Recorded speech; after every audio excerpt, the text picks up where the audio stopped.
ni kubadilisha milango ya watu kuomba. Kwa sababu ya Mwenyezi Mungu kuzuia hilo, watu wasiombe, ndipo akaleta utaratibu wa kila mmoja wetu alipe zaka. Mtu yoyote yule ambaye anamiliki mali zinazofikia thamani yake gramu 83 zikilinganishwa na dhahabu, ambazo kwa bei ya sasa inaweza kuwa 1,700,000 na kidogo, kwa muda wa mwaka mzima, iwe ni katika biashara au ni katika akiba, anatakiwa kulipa 2.5 ya mali hizo kwa ajili ya Uislamu fi sabilillah.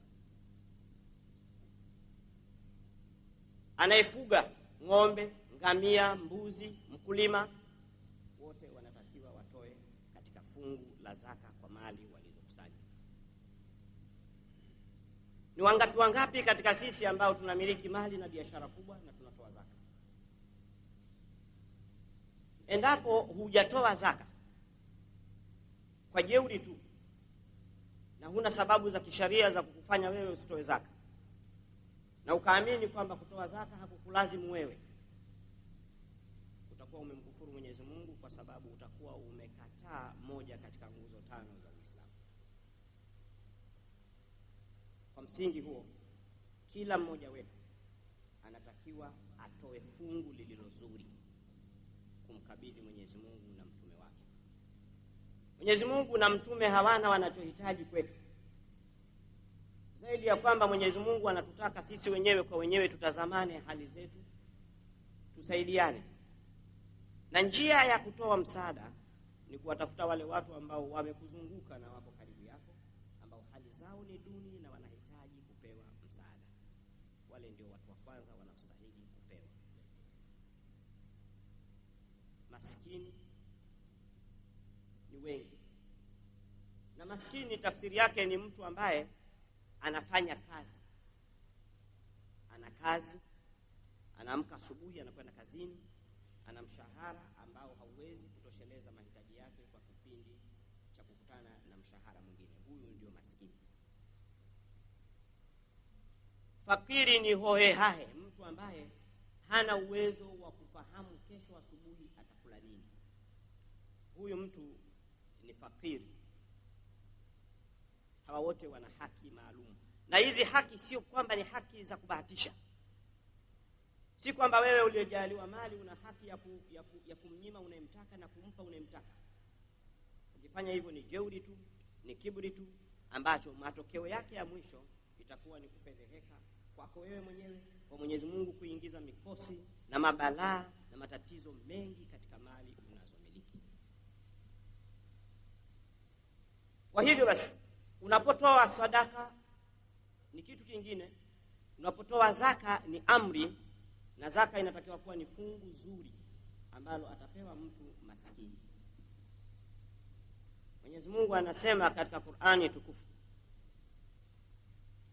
man dhalladhi yaqridu Allaha qardan hasana fayudha'ifuhu lahu adha'afan kathira.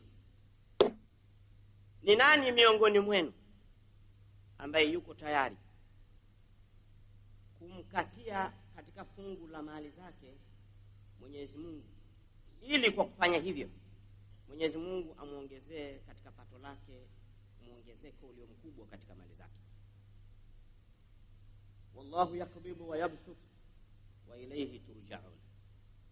Mwenyezi Mungu ndiye mwenye kupokea na ndiye mwenye kutoa, na kwake nyote mtarejewa kwa ajili ya mahesabu ya yote yale mlioamrishwa kuyafanya mkayafanya, na yale ambayo mliamrishwa mlikatazwa msiyafanye mkayafanya.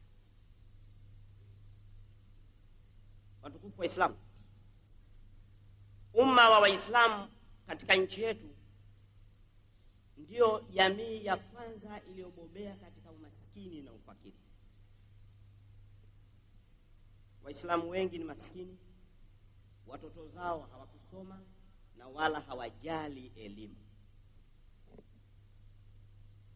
Somo la zaka haliwezi likafanikisha kama hakuna msomi ambaye anafahamu kufanya mahesabu yanayostahili katika kugawa hiyo zaka yenyewe.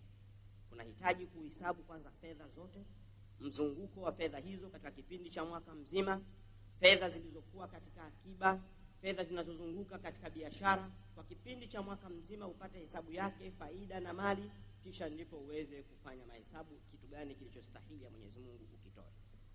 Hayo yote yanahitaji elimu. Ni rahisi kabisa kwa mzazi wa Kiislamu kutoa fedha ili mwanae achezwe unyago, kuweka rehani nyumba yake, kuweka rehani dhahabu anazovaa, lakini hayuko tayari kufanya hivyo kwa ajili ya kumlipia school fees mtoto wake.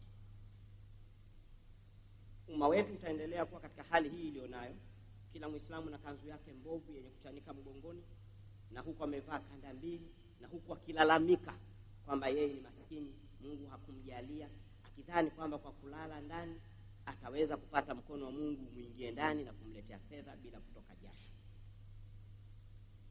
Kama tunataka kuwapa urithi watoto zetu ili wawe walipa kodi, kwa maana ya walipa zaka, ni lazima tuwarithishe elimu. Ndipo wataweza kuendesha maisha yao na kujua njia za uchumi zitakazowawezesha baadaye kuwa Waislamu wazuri wenye kulipa kodi, na kwa msingi hiyo umma wa Kiislamu utakuwa hakuna umaskini ndani yake. Shabaha ya zaka ni kuondoa umaskini, si kwa jambo jingine lolote. Kuondoa umaskini, kuondoa tabaka, ili watu wote waweze kupata mahitaji ya msingi anayohitaji binadamu katika siku zote, bila kuwa mtu huyu anaombaomba kwa watu wengine.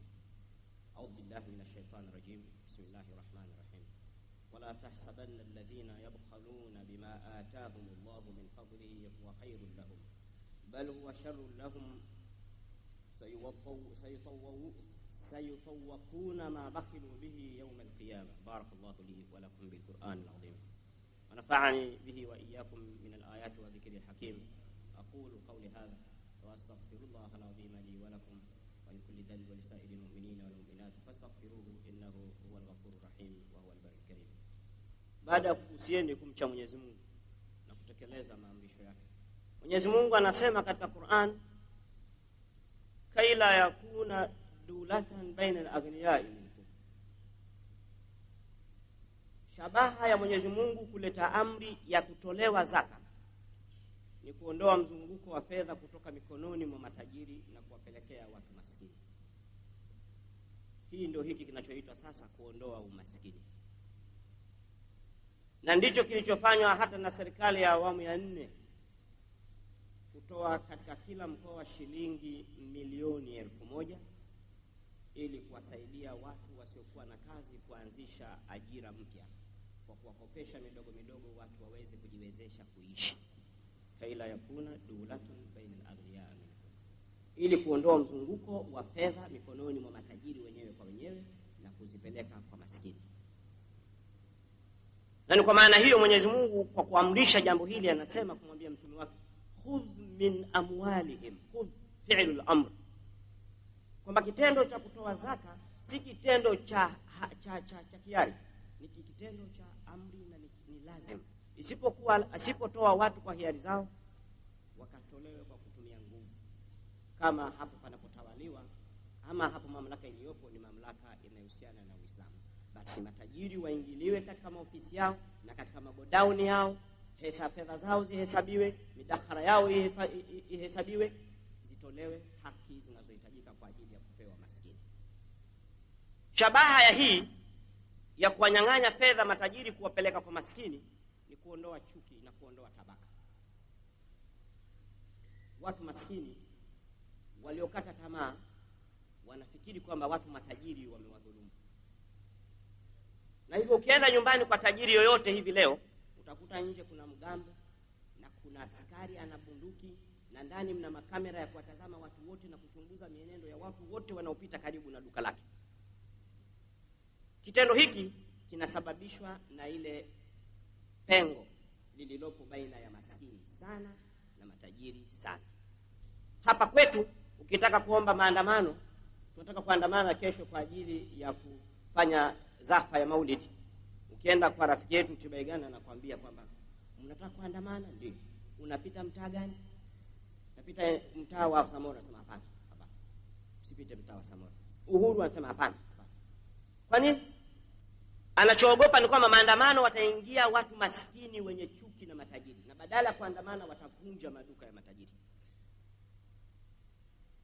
Chuki hii inaletwa na tabaka ambayo watu walionacho wanacho juu na walio maskini walio wako chini, na hawa matajiri wanawanyanyapaa sana watu maskini kwa kiasi kwamba hata kumshika mkono ananyanyapaa na anaona kinyaa.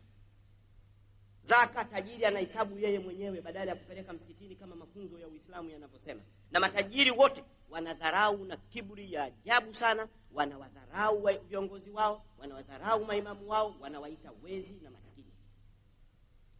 Kama Uislamu ungefuatwa, imamu wa msikiti anayesalisha msikiti kama huu hawezi kuwa maskini, kwa sababu waumini wake ni walipa zaka, na lazima kwa amri ya Mwenyezi Mungu wamwezeshe kuishi maisha ya heshima. Na mtu mwenye njaa na mtu ombaomba, hakuna mtu yoyote anayeweza akamheshimu.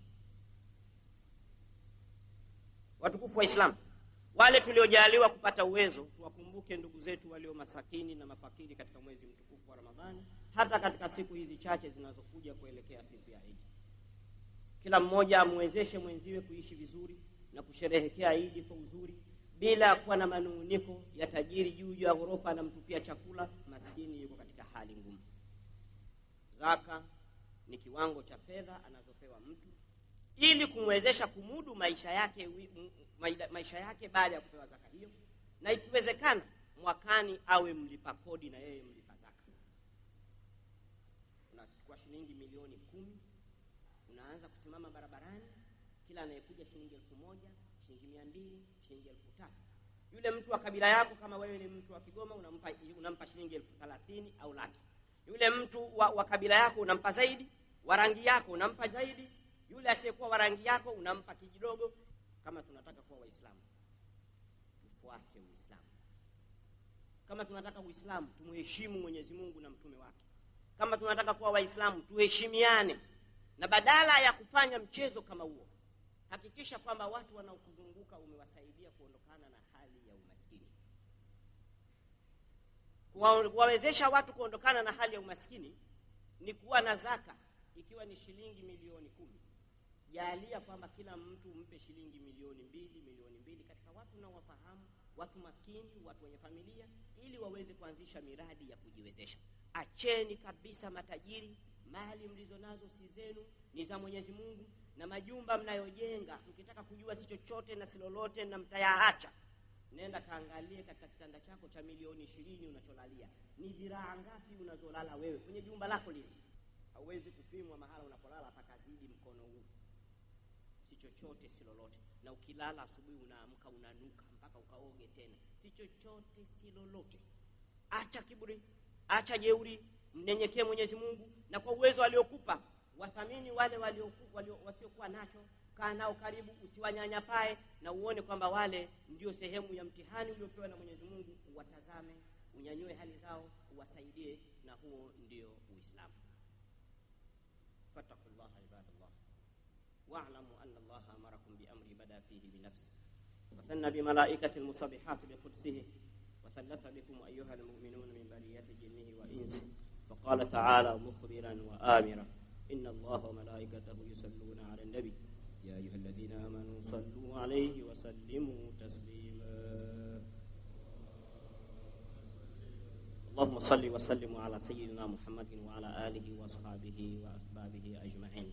وارض اللهم عن صحابته الأخيار، أمير المؤمنين سيدنا أبي بكر الصديق، وأمير المؤمنين سيدنا عمر بن الخطاب، وأمير المؤمنين سيدنا عثمان بن عفان، وأمير المؤمنين سيدنا علي بن أبي طالب.